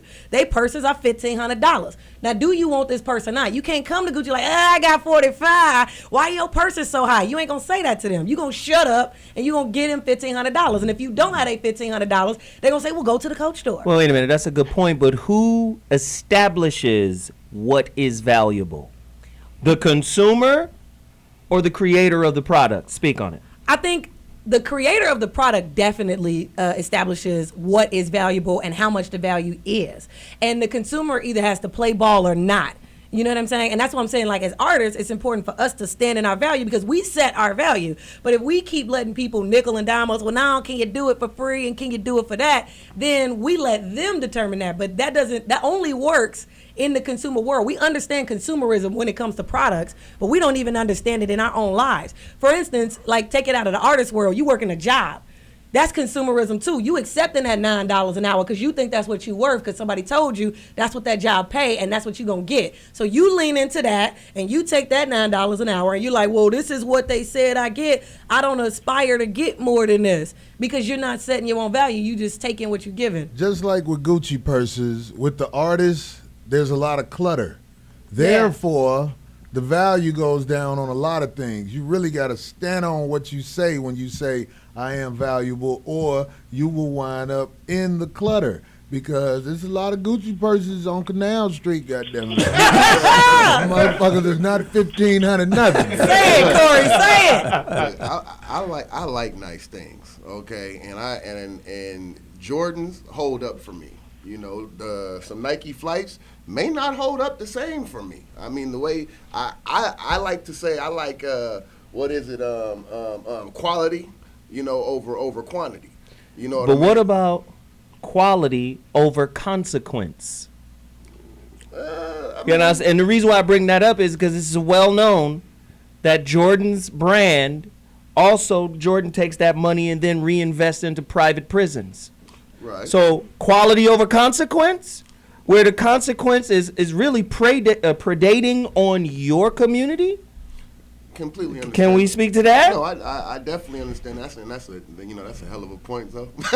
Quality over consequence, right? I wasn't ready for that. I wasn't ready. Everything at the mall is meant to destroy niggas. Veronica? Yeah, no, that's true. I mean, most things are meant to destroy us. I mean, everything is geared towards the destruction of the melanated human being. I mean, that's just the truth. I mean, I think David Banner said it best. He said white cops kill black people the same reason that black people kill black people, because we don't perceive any value in our own community. And so if we don't value our lives and value ourselves, it becomes very difficult to organize and to become a powerful economic force in the world, because we don't even see value in ourselves and one another. Bobby? Well, consumption, and this is to use a word that's one of my favorite, perceived value. And it's important that we begin, as we look at how we want to do better as a people, as individuals, is to understand that the more valuable we become as individuals, the more valuable we are collectively. And it's more than just a slogan. It's a mantra. It's a belief system. It's a way to comport yourself. Because last week a little 3-year-old boy was killed in Cleveland in a drive-by situation. Now, what's important about that is we need to start calculating what his life would have been worth, not only to his family but to our community. And as we elevate the value of our lives, it will change our consumption patterns. Consumption palettes.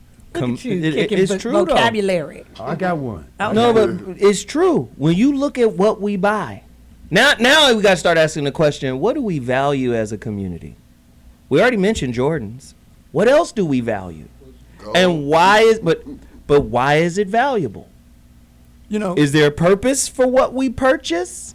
Corey said something important a minute ago, and it ties into the why. So he said a Gucci purse on one end of the country is worth something, and then on the other end of the country you can get it for some shekels. Okay. Some shekels? Yeah. They What back. form of currency is that? A shekel? That's the wooden pennies. Murfreesboro shit. They don't even use dollars in Murfreesboro. They use shekels. God damn. So it's about controlling your narrative. You know, whatever's important is important to you. First and foremost, when it comes from somebody else, that's when you need to start asking questions. Why is this important to me? Wow, Okay, good point. But why are the fellas why are the fellas buying all of this shit to look good? Why are we doing that? We do it for women. I know where you're going. Ain't nothing more rewarding than fucking a bitch because you had a fake Gucci outfit on. That is the motherfucking shit. Boy, when you putting that little $8 shirt back on, you be like, you a stupid bitch. I'm just saying, like that's why do we do it? Don't blame the woman, because the woman could turn around and say, we spend $7 billion on the weave industry and the cosmetic industry for y'all. They won't leave the house without the attachment. Let me tell you something, man. A lot of sisters will not empty the garbage without that toupee on. That's because you ain't met a real chick that's gonna wrap it with a scarf. Listen, we got to take a quick break. The Zoe Up Morning Show, T Radio V, that's Radio NTV. It's crazy in here. Oh! I said, girl, that's a typo. She said, you right though. You more like a guy. Other niggas took their shots, but boy, you the buy. Now I ass sprung. And my conscience turns on. It said, run, nigga.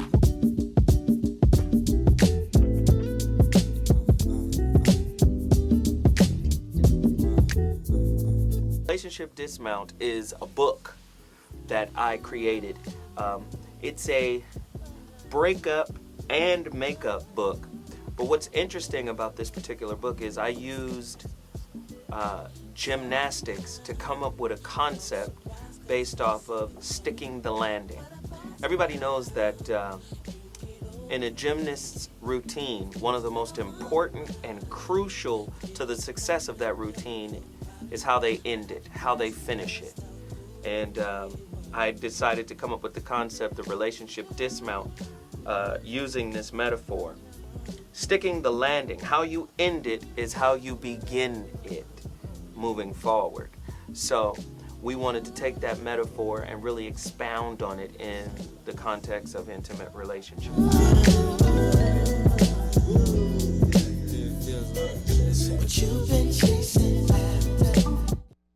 Hey, hello, this is David Faustino, and you are watching T Radio V. Do you see what I'm saying? It's television crossed with radio. It's all together. It's weird. Radio's in the middle of it. It's amazing. You're watching it. Go. Love and marriage, love and marriage.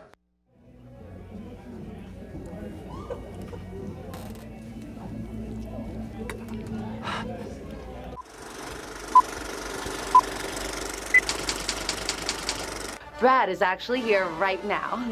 I don't have the white disease. Whoa! Give me again. I want to see like some tiny intro. Give me some boom. Give me some boom, bro. This is gonna make us money. Ask Robert who his favorite celebrity animals are. His animal lovers. All right, everybody, whip your out. Everybody, whip it out. We'll be right back. See, now it's Let's do a couple things. Ready? action.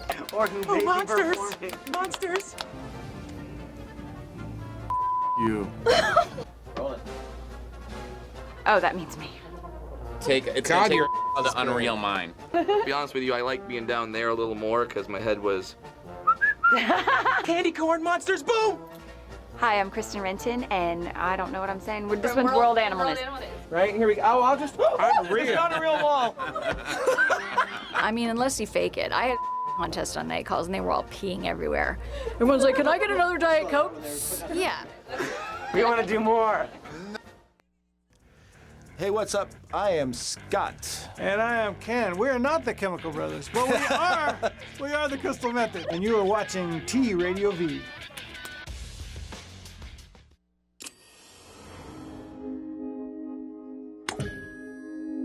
T Radio V.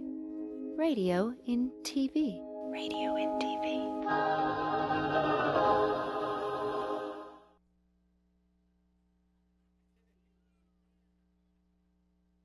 To me. The study was based on 1,700 households of working age between 1984 and 2009. In just 25 years, the wealth gap between white and black families tripled from $85,000 to a staggering $236,500. African Americans in Washington have seen, the schools deteriorate. They've seen the housing markets are deteriorating. So blacks are losing that. Blacks are moving out of these old neighborhoods. In the U.S., 1% of households own 37% of all wealth, giving towns like this one in Fairfax, Virginia, a new definition of what it means to be wealthy and privileged. I don't think it surprises a single black person in America. I don't think it's a thing, it probably didn't surprise as many whites as you might imagine. You know, Lyndon Johnson talked about this a long time ago, and he said in very simple words. In 1965 at Howard University, he says that you can't ask a man with a mule to catch up with a man with a caterpillar. And I often use that with my students, and they don't know, and they think caterpillar I mean worm, but caterpillar I mean tractor. Jackson. Yeah, this show is crazy, man. I wish we was still filming the in between the breaks, because Corey and Arana up in here tripping, right? It was good fun stuff, though. It's good. Now, hey, but listen, we're talking about consumerism, materialism. I believe that God, slavery, and religion are wrapped up all into one thing, and that's the worship of money. That's the love of money. I think God, religion, and slavery can all be just locked into money, because we'll do anything for that shit. And people be trying to act all modest and spiritual, and they will sell their mama out. Like Biggie said, you turn your mother over, right? She'll snitch on you, you know, if the money right. So I'm just saying, is that something moving forward? It's 2015, almost 2016, us as a people. Is that something we have to rectify, something we have to correct? Because I think materialism leads to a kind of barbaric mentality when you ain't got it. I definitely. I done fucked too many hoes in church to believe that Jesus is part of that shit. In the building, or you met them there? I have had sex with a girl in a church. Oh my goodness. It was great. That's just rude. Sanctified sex, right? I agree, That was holy holes. Oh my goodness. So Veronica, but do you hear the direction I'm going with that question? Like, does it strip us? Does it strip us of something essential to be not just human, but a higher human? Speak to that. Well, I think that, so here's the thing. So there's some indigenous cultures that they looked at down in, like, say, the Amazon, right? And whenever the European came in with his Bible, with his disease, and with his money, they videotaped, they filmed these women in the community, and they just showed sort of how happy and carefree they were prior to the introduction of all of these Western ideals. And literally a couple of years later, you went back and they filmed them again, and the women were addicted and wrinkled and sad and depressed. And so there's been a real impact of this introduction of this European system to melanated people. There really has. But the thing is, if you're going to replace it, you got to figure out what you're going to replace it with. I mean, you can say, there's movements out here that talk about bartering and all that kind of stuff. But if you're going to replace it, you got to replace it with something, because the money and consumerism is so built into the very fabric of Western civilization. You're going to have to blow it up with some dynamite. Is this why we shopping for Mr. Right and Mrs. Right? We're not allowing the right person to come to us. We actually shopping for them. Speak on it. Yeah, they put the sunflower seeds away. There is no Mr. or Mrs. Right. What you need to do is just get you somebody that's down for you and make it work with their wretched ass. All that shit that it's a special person, that's a fucking TV show right there. I agree with that. That's the Huxtables, goddammit. As long as your bitch scared of you, y'all will be all right.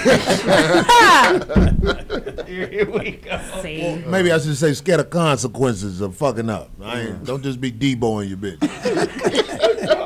Stomping their heads together. Right. Oh, God. Bobby?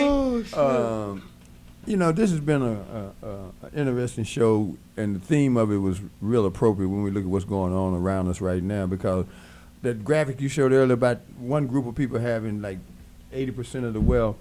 But one thing that we all need to realize, your life is not always just predicated on your bank account, because that changes either up or down. But every day has some value to it if you are of value to yourself. And I say that having been broke as the 10 Commandments most of the time, and then having money and then having to deal with the new friends that you accumulate along the way. Wow. So, you know, just don't get caught up in consumption for consumption's sake. If 80% of the women you slept with respect you, you did right while you was alive. Man, wow. That's some deep shit. Wow. I wasn't expecting that one. Wow.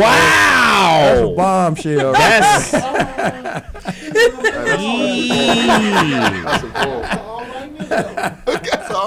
wow. That's a heavy statement.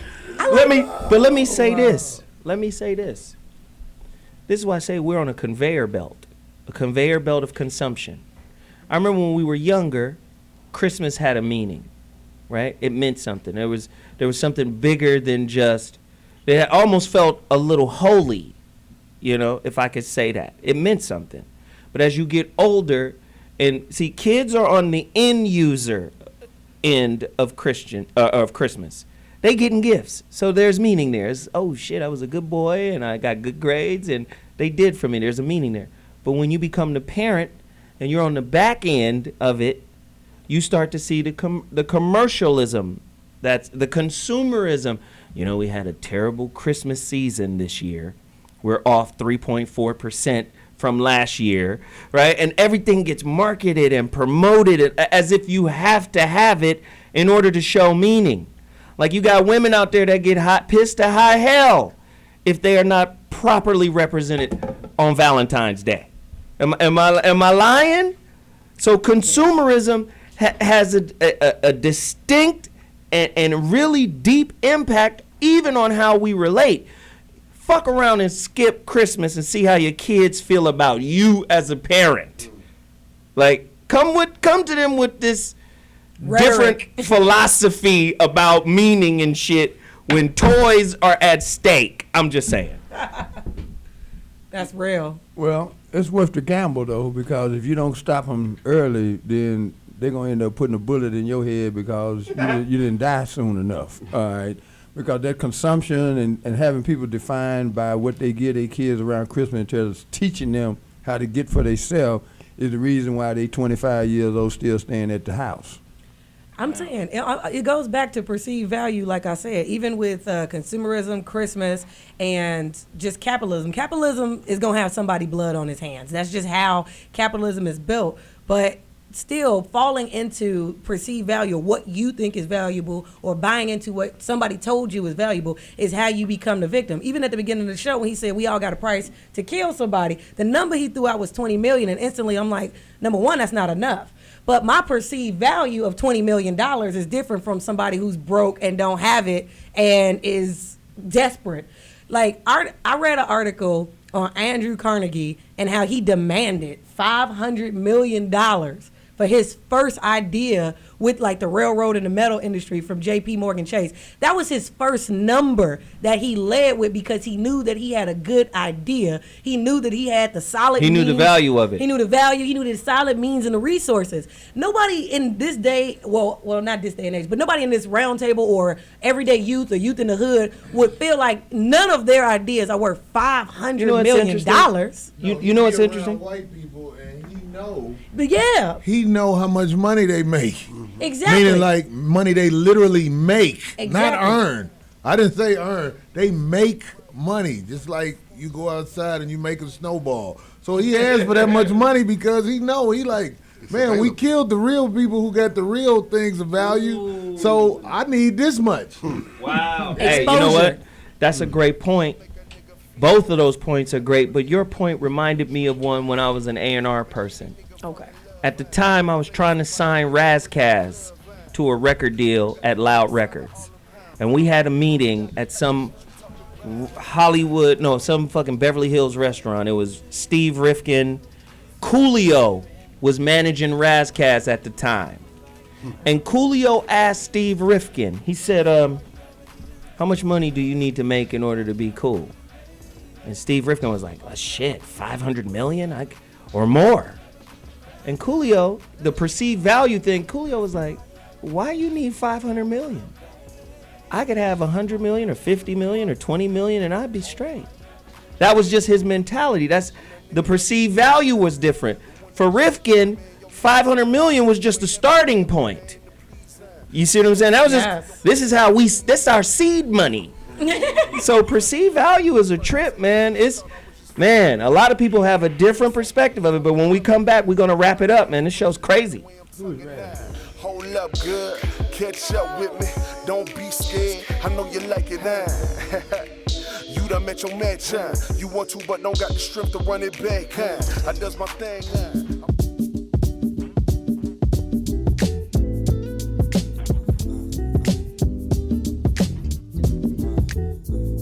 Relationship Dismount is a book that I created. It's a breakup and makeup book. But what's interesting about this particular book is I used gymnastics to come up with a concept based off of sticking the landing. Everybody knows that in a gymnast's routine, one of the most important and crucial to the success of that routine is how they end it, how they finish it. And I decided to come up with the concept of relationship dismount using this metaphor. Sticking the landing, how you end it is how you begin it moving forward.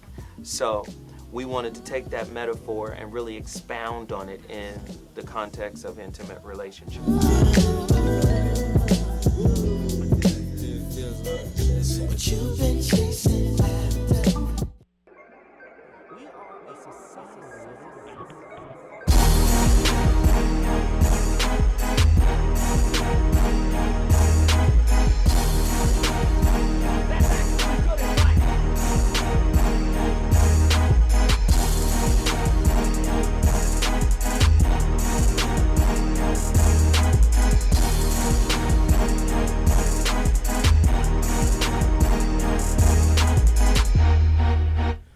So, today's topic, commercialism, consumerism, materialism.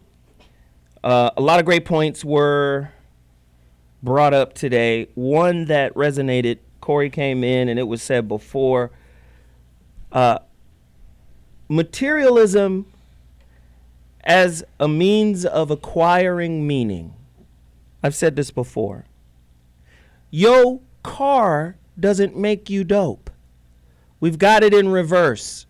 Your shoes don't make you dope. You heard, it's not the clothes that makes the man, it's the man that makes the clothes, right?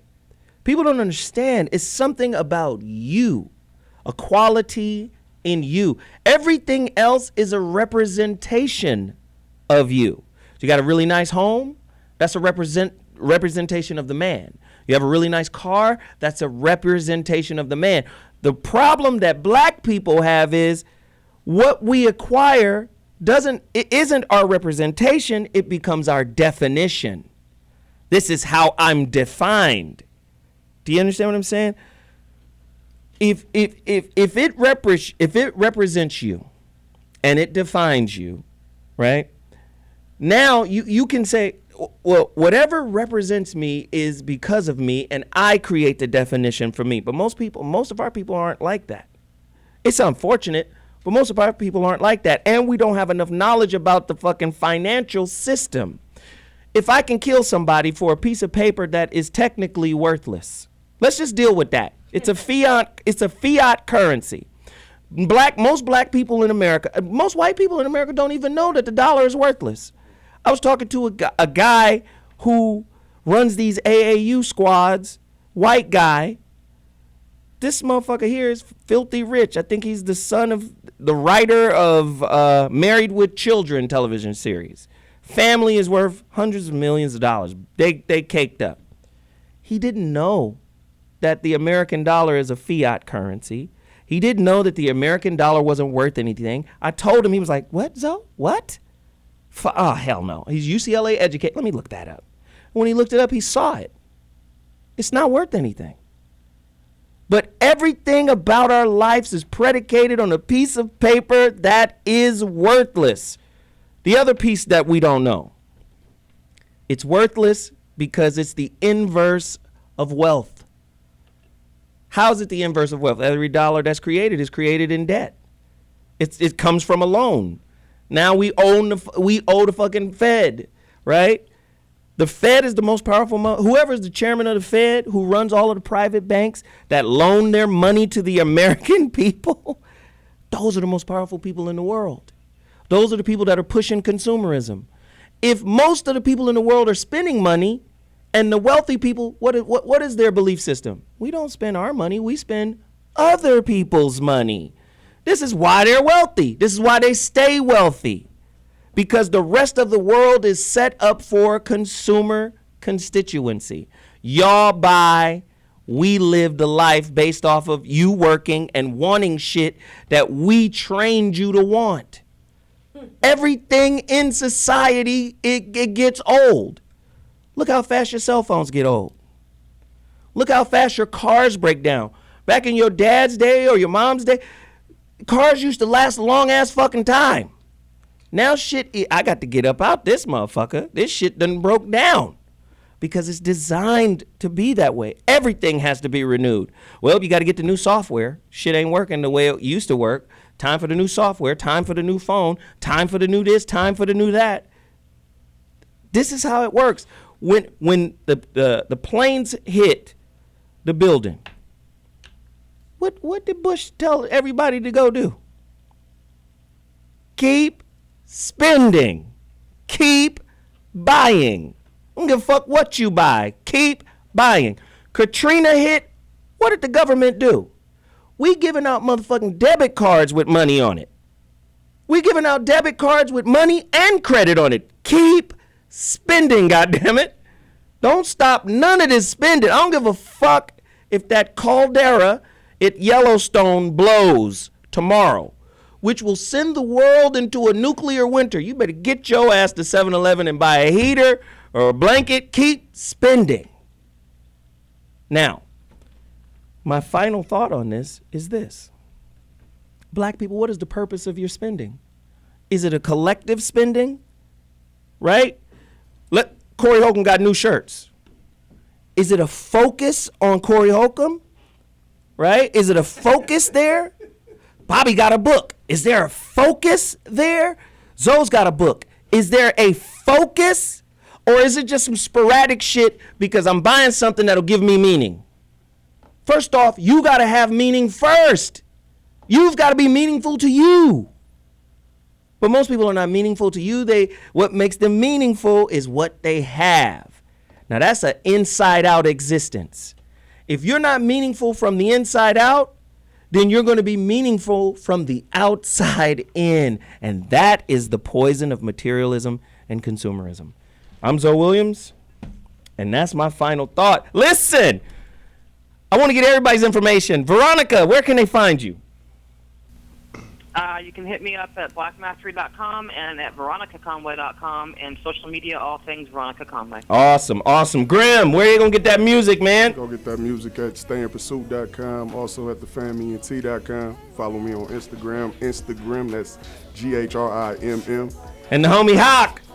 Man, we appreciate having you, brother. Thank you for having me. I appreciate it. Man, black hockey player, Hawk up in the building.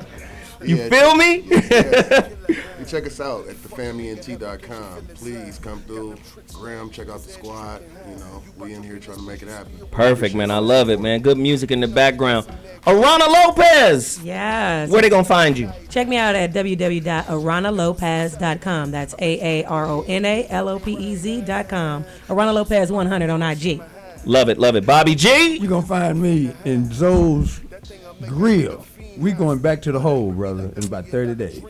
Back to the hole. Okay, stop, Bobby. Back Jesus. to the hole. Okay, you just, Bobby, you just got back to the city now, and he's already talking shit. Finger roll you Corey. You probably find me cussing a bitch out for asking too many questions, but other than that, get up with me on the Corey Holcomb and also CoreyHolcomb.com. Get your 5150 gear. Come on.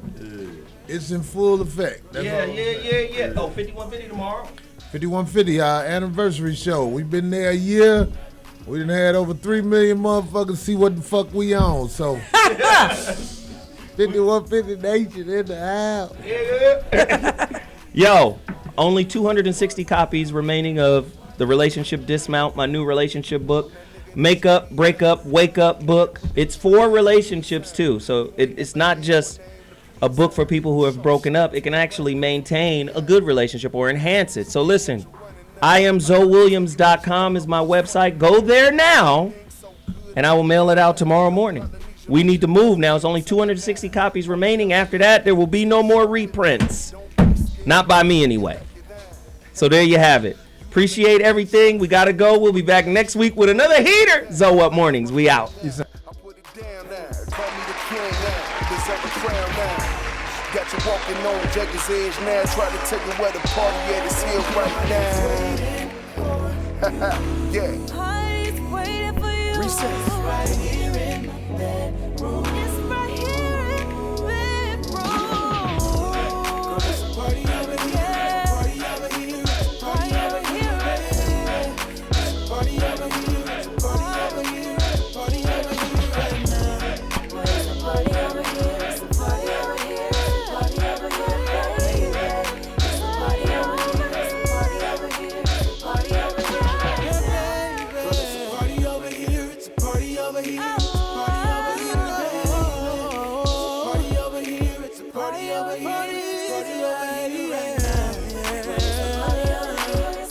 over here.